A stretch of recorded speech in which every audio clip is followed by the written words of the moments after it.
the 18th of December 1972, my 10th birthday, and it was also the very first day of the Christmas bombing of 72 in Hanoi. Well, leading up to that, for the whole year, it was pretty quiet because there were the peace talk going on in Paris between the US and Vietnam.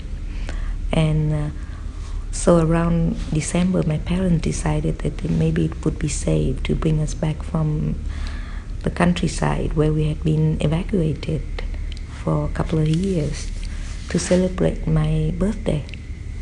And so we were very happy to be back in Hanoi with electricity and running water. And I remember the family was sitting around the table eating something maybe not very fancy, but I do remember that my parents gave me a blue organza scarf. Later I learned that it actually an old scarf of my mother, but it was the war going on, so they didn't have anything to give me. They couldn't buy anything for me as a gift, so they gave me the old scarf from my mother, but it was very pretty. And so we were around the table, and then we heard the siren alarming us to air raid. Back then, every time when there were air raids in Hanoi, the authorities would announce, and I still remember the announcement. It'd be like, đồng bào chú ý, máy bay địch cách Hà Nội 20 cây số.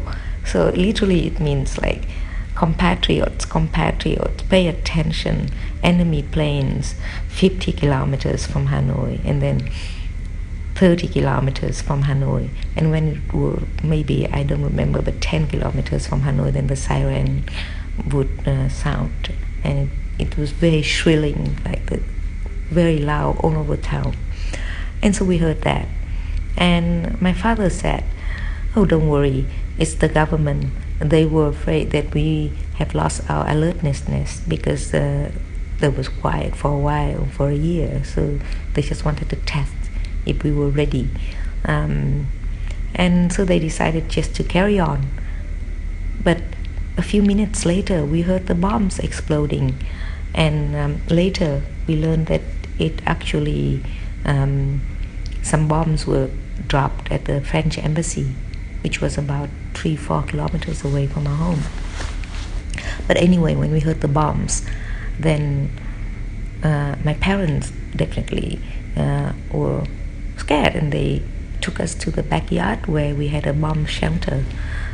All bomb shelters in Hanoi back then were very primitive, just 2 tubes of concrete on top of each other, put to the ground. So it's a hole literally made of concrete about 1 meter wide and 2 meters deep.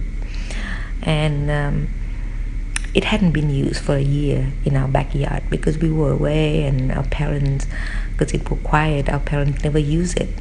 So when we were put down to the hole, there was water at the bottom, rainwater, and it was smelly, and I was really scared. I was worried that there would be a snake or rat, and Bak Ching was scared as well.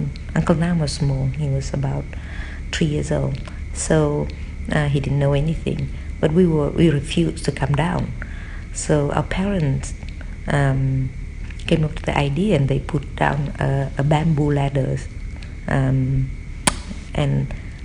Bak Ching and I would stand on the step of the ladders, so we didn't reach the water, or the water didn't reach us. And so I remember I wasn't afraid of the bombs. I actually didn't give a damn about the bomb, but I was very afraid of the water at the bottom, the dark water. And also I was really worried for my parents because they didn't come down. There was not enough space for them in the shelter, and I was so worried that they would be killed. Luckily, they survived. But the next morning, they took us to an old French villa in the western part of the town, The villa belonged to my mother's office, and the French villa had a big basement where the French used to keep wine. It's like a wine cellar, and the Vietnamese use it as a bomb shelter. So we stayed there for a week. Every night there would be sirens, and kids would be ushered to the shelter, to the basement, and then after that, grandparents took us to the countryside again.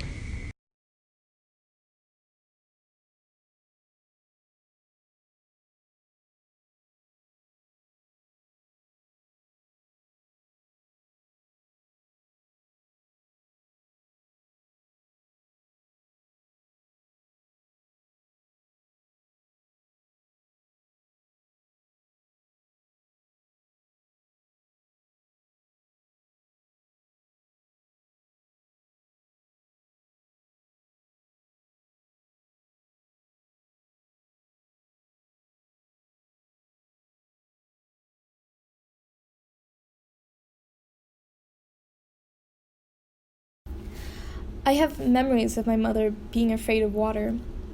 When I was about 8 or so, maybe around that age, she used to be very afraid that I'd drown in the pool, so she'd always ask the nanny or some friend of hers to supervise me if I ever wanted to swim. Sometimes, like her, I'd worry too about going too far into the deep end. When I was a child, I thought that that's where sharks and ghosts lived, and so I would always need somebody to accompany me or to come with me if I ever was going to go that deep. I guess I was scared that I couldn't see too far down, see too clearly or exactly where I was going. Even underwater, your vision gets blurred and you have no control. Drowning wasn't a concern really of mine. It was probably more the fear that at any moment I could be caught off guard by some unknowable force, or maybe a ghost could pull me under.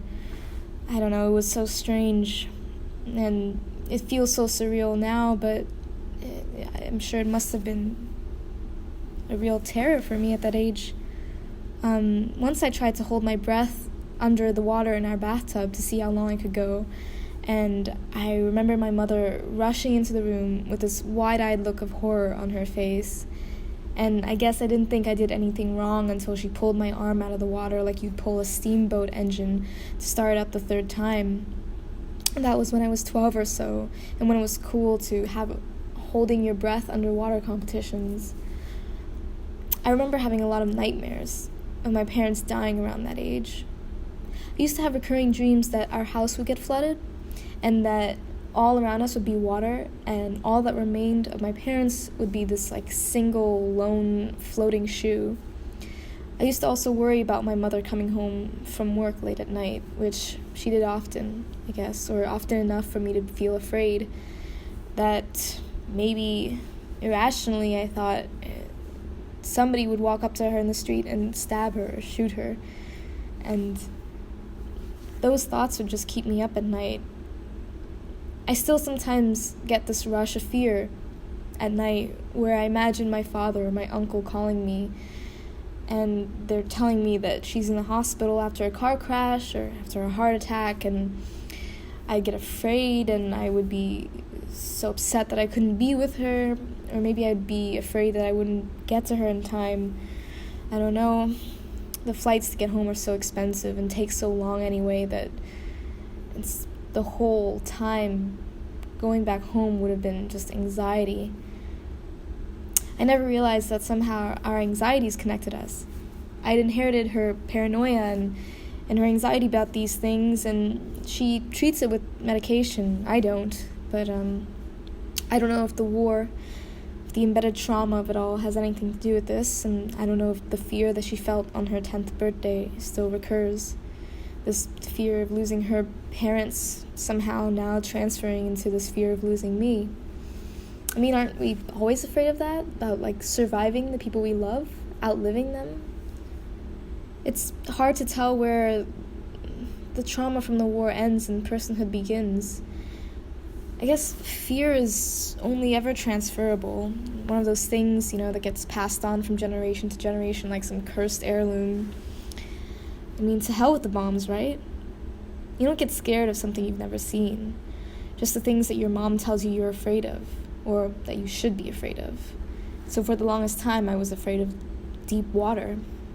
And now she can swim, and she can try and practice swimming to the deep end on her own, but she still gets afraid. She still gets afraid that somewhere along the way she'll lose control. And, I don't know, that unknowable force comes up again and takes her out from down under. I still get scared of swimming alone in the ocean.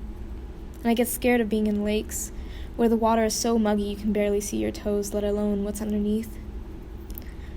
I don't fear the bombs. I don't understand what it means to fear the bombs.